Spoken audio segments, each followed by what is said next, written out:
if my voice holds up, I'll carry on talking, otherwise I'll let Dave take over. We're here to announce a show for Hayemaker Boxing, which will be Hayemaker 7 on 6. Would you agree that long? Hayemaker 6 on Saturday, March 28th at the Echo Arena here in Liverpool. And the reason why we're coming to the Echo Arena is that we feel that not only do we have the best boxing talent in Liverpool amongst Hayemaker boxing, but also some of the best boxing talent in Britain and Europe, with Tony Dodson, Joe McNally, John Watson, and of course Derry Matthews. David will talk about the fellas in a minute. Also boxing on the show will be Ryan Rhodes. We won the purse bid for his British title defence against Anthony Small, and that's a very exciting fight, a clash of styles, and certainly a battle of an ego on that Saturday night. So it's going to be a hell of a show, an exciting show, and it's also time for the boys from Liverpool to step up to the plate. They're all experienced enough in their own right, but also they're good enough.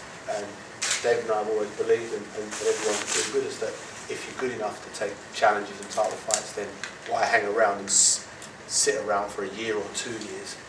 Because people say, oh, you need to keep having 6 and 8 rounders. That doesn't make sense. If you're good enough, go and get the titles and get on with your career. And that's what all the fellas want to do. So I'll hand over to David now, because he can talk about this. Yeah, great lads. Obviously, Tony, I've known Tony since I was a kid. 15, since I dodged him when we were supposed to fight when I was 15. He was always afraid of the power. Good one. Yeah. And you know, I've always thought he hasn't achieved his full potential. I've always thought he was at worst European Championship level, no doubt about it. And you know, on a good night, he could win a world title. No. And it hasn't happened yet, but we're going to do everything we can to get him the opportunities for him to fulfill his potential. And that's why he's going after, you know, Brian McGee, you know, the British champion. And I feel that if there's ever a time for him to achieve his goal, it's now. Once he'll have that title around his waist, then he can start looking at other angles, other titles. But you know, I know he's got his blinkers on, and that's what he wants. He's told us what he wants, and that's what we're here for. We're here to do, get the fighters we really want to get to. And you know, I'm positive he can do that. You know, obviously, Derry, very unlucky. Everyone who watched the fight, you know, win on points, you know, had a knockdown in his favour, and that's boxing. Things happen, but I think you know, move up a weight. Is that right? Yeah, because he was pretty skin and bones at featherweight. But you know, the extra bit of weight and the experience. You know, I know what it's like to suffer defeat. You know, it's heartbreaking, heart-wrenching, but you know, I feel, you know, I've shown that you can turn things around when things aren't going your way. You know, when you think the odds are against you, you can turn it around and get to the top of the world, which I've done. So if I can do it, anybody can do it. So definitely moving up in weight is definitely think it's going to make a big difference. Obviously, coupled that with his experience. Obviously, John Watson, you know, relentless in his assault on anybody who stands in his way. Some myself and Adam Booth, we hadn't seen him fight before until we got a few DVDs of him, and we were more than sold.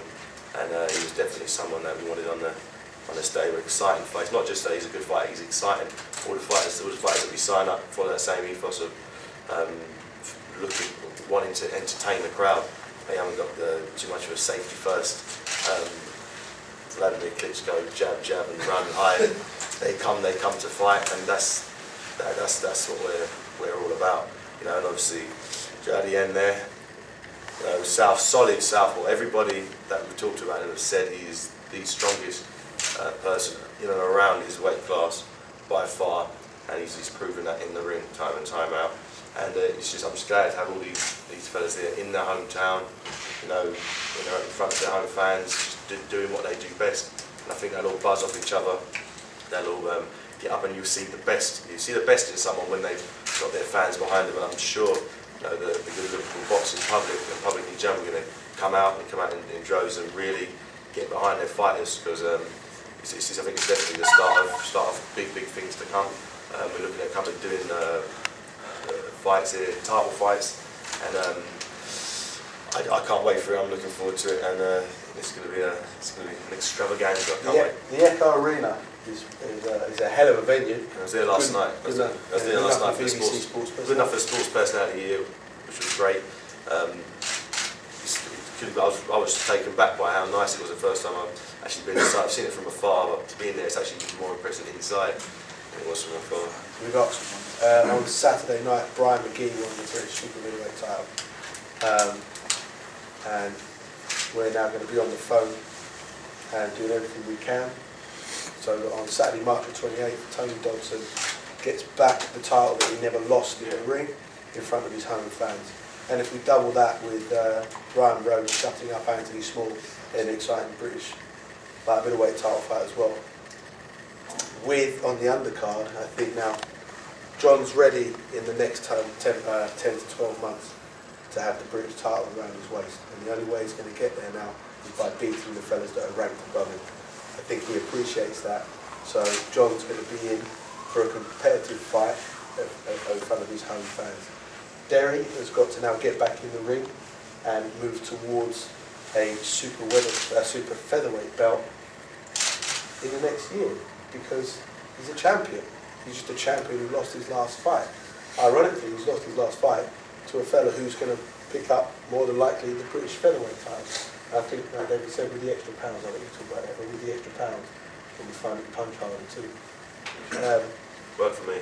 And I'll tell you something said to me earlier about Joe, and that's that I watched Joe's last fight on the DVD because I didn't see it on the night I was with David, and I noticed something about Joe and talked to him about his strength from the southpaw stance.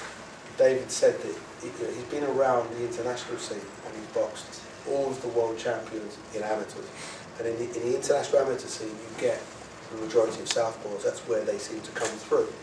And David said that if you look at the weight category, Joe's probably the strongest southpaw he's seen. And I think that with that strength, to become a world champion, you have to have something special about you, regardless of what it is, whether it's your punch power, your defence, or your strength, or whatever. And Joe seems to have world-class strength in him, innately, and put on top of that the fact that he's an ABA finalist, and with a lot of skill. All Joe needs is a fight schedule. So I think he better bring a sleeping bag to the boxing because that's where he's going to spend most of his time. Anyway, anything you want to say? Speaking as a northerner, it brings a lot of pleasure to bring this show to Liverpool. Obviously, I've been up at a lot of shows at Olympia. I've seen Joe, John, Derry, and Tony box up around these parts. So to bring a show and be the first promotional outfit to do a show at the Echo, I think it's going to be a great night. Watching, everybody knows Derry and Tony, but I think the Liverpool public are going to really enjoy watching progression of Joe and John this year.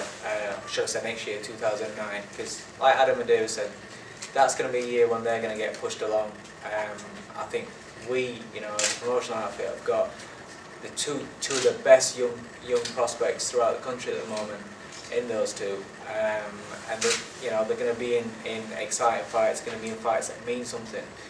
We've got no intention of padding the record till the 20-0 against journeymen who just come up and tuck up and survive and get through. Because that's not giving the paying public what they want either, and it's not doing them any good for when they step up into title class. So I'm really looking forward to doing this show here. We want the Liverpool fans to come